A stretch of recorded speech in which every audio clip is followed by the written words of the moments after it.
Is in the building.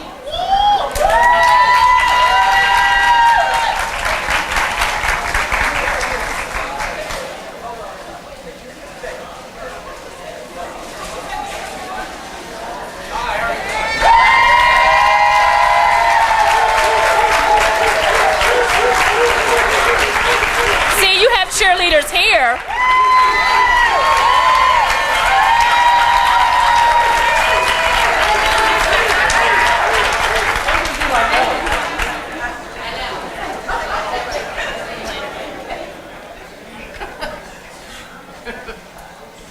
Well, good morning, everyone. This has been so much fun. I'm Betty Francis. I serve as Deputy Chief Administrative Officer for Health, Human Services, and Education.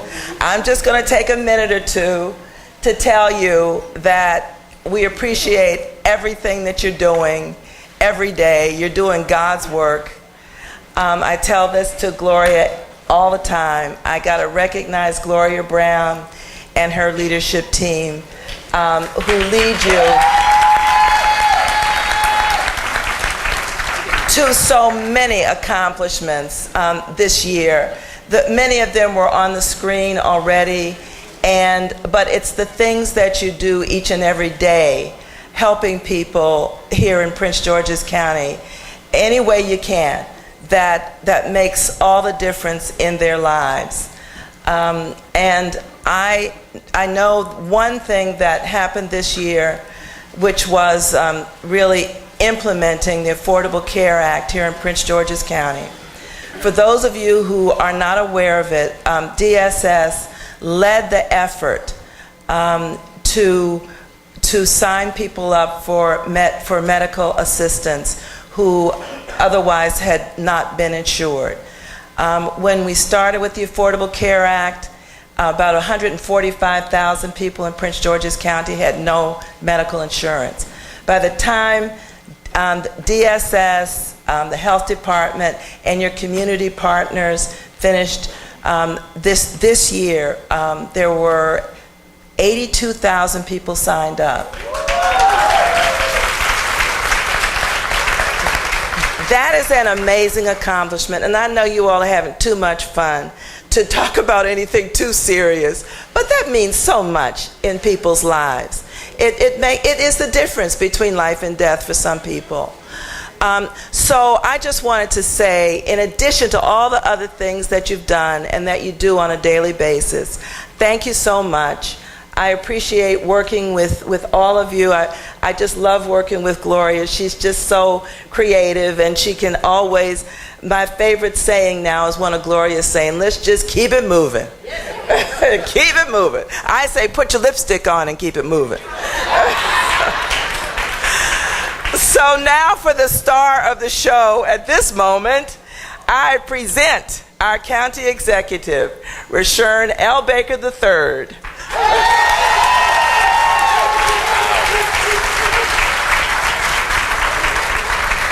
Wow. You know what? I don't get cheers these days. So I'm going to take you around with me. Well, this is great. This is great. No waves, no glory. That is terrific. I didn't know Betty was funny. Can we give her a round of applause? So, good morning or good afternoon. Am I standing between lunch? What's for lunch? Do we know what's for lunch? Because, you know, my standing between lunch might be a good thing. Depends on what lunch is. I've got this nice speech that I have here, so if you've got a couple of hours, you know. Really? Y'all don't want to hear this long speech? I mean, they wrote it. Y'all want me to give this? Come on, give it. Speech. I was reading it to the officers as I was coming here in the car. I was reading the speech to them, and I must admit that two of them stayed awake. Well, one of them stayed awake, but she was the driver. So maybe I won't give this. Maybe I'll just say a couple of things and I'll get out of your way. First of all, Gloria Brown. I told her I was going to tell him my Gloria Brown story because this is my favorite. You know, so when I came into office, you know, we were trying to put together, you know, a cabinet and thinking about, you know, who we were going to have to put in there because we had to do a lot of changes for a small reason. And so one of the guys who had helped me on the campaign, who did not think I was very bright, but thought I was brighter than the other people, in the land of the blind, the one-eyed man is king. And so he's, you know, I'm telling him who I'm going to put in these cabinets and temporary bases, and he says, I don't like that person. I don't like this person. Yeah, I was looking at him like, I don't really care. He said, you only have one legitimate superstar, Gloria Brown.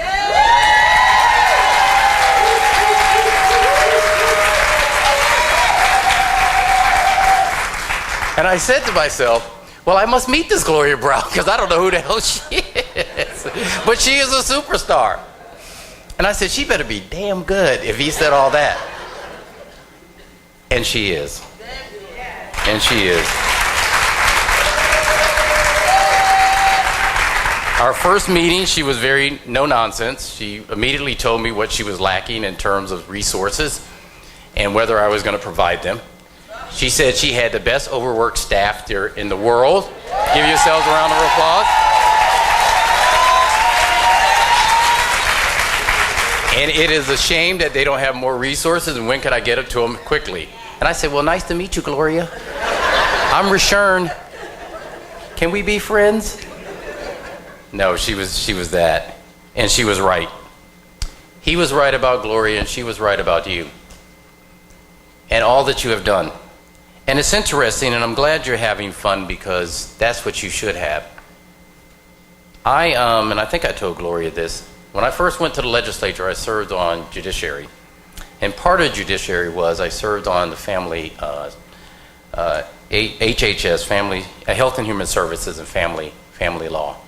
And you dealt with all the critical issues that you deal with on a daily basis. And it made my time on judiciary just really, really hard.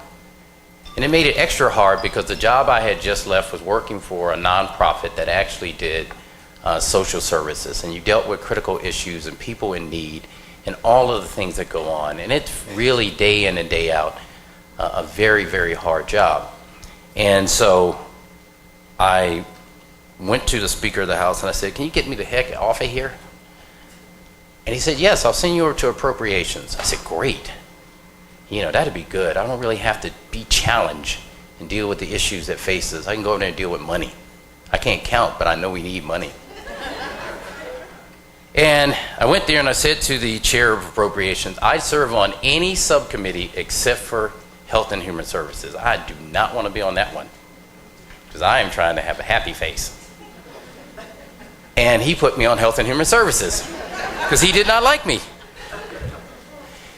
And that's when I had to deal with money and resources and the struggles that counties go through in the city and what you deal with every day. I learned a lot on that committee, and I learned a lot in this job from what you do. And I can't think of a better slogan, no waves, no glory. It is very appropriate. The work that you do day in and day out, which a lot of people don't get to see, which a lot of people don't know about. They don't know the families, they don't know the lives you touch, they don't know the lives that have changed your life. They don't know the impact that it makes on your families. But what we do know is that Prince George's County is a better place because of your work. What we do know is that when people are talking about how to serve a community in a holistic fashion or our schools, that Prince George's County stands as a beacon because of your work. What I do know is that when people tell me what a great job I'm doing, and I know that I have not actually done any work, but I did show up to your event, that is really you. So every time they talk about how much progress Prince George's County has made, how much we've touched people's lives, they're really talking about your work day in and day out. I can't think of a better thing that we can do as a county but to honor your service and your commitment. And it is our job to try and get the resources for you to do that job better. If I leave on a sad note, this is it. I want to apologize. I want to apologize that I can't give you all the resources that you desperately want or need. That I can't give you all the resources that will help so many families and children that you come in contact with. That when I have Citizen Day and I get somebody in front of me who really, really needs help, and I send them to you and you've done everything you can that you can't do anymore, I apologize for that.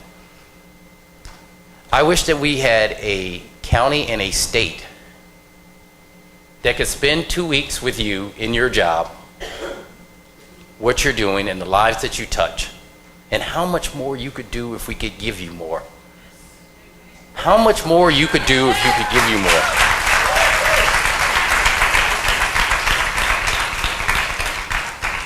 So if you walk away from nothing today other than the beats, which I'm going to steal one because it's Hawaii, I guess, theme, then walk away with no waves, no glory. Because if you want to leave a legacy for the next generation that's going to come in after you, leave that.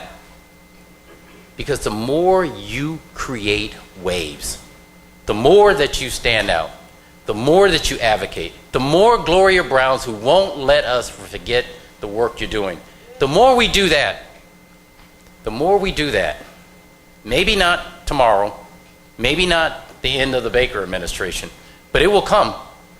There will be more resources. There will be more recognition. There will be more people we help. There will be something besides a title called T&I. There will be changes of neighborhoods. It will happen. But it won't happen if you're concerned about whether people like you. I leave you with this quote. This story, and I will get out your way. When I went to the legislature, first of all, I was thin. I had hair. I was a good-looking guy. Believe it or not, I know it's hard to believe. I really was. And I was well-liked. People loved me. And I liked that. And I had a conversation with Wayne Curry, who people did not like. And I said, Wayne, they love me down in Annapolis, man. They really do. He said, Baker, that's the problem. I was like, what do you mean? He said, everybody loves you. If everybody loves you, you're doing something wrong. It only took me 12 years to get to this office to figure out if everybody loves you. If everybody loves you, then that means somebody that you're advocating for who didn't get the services they need. If everybody loves you, there is no glory without making waves. Thank you, and thank you for the work you do.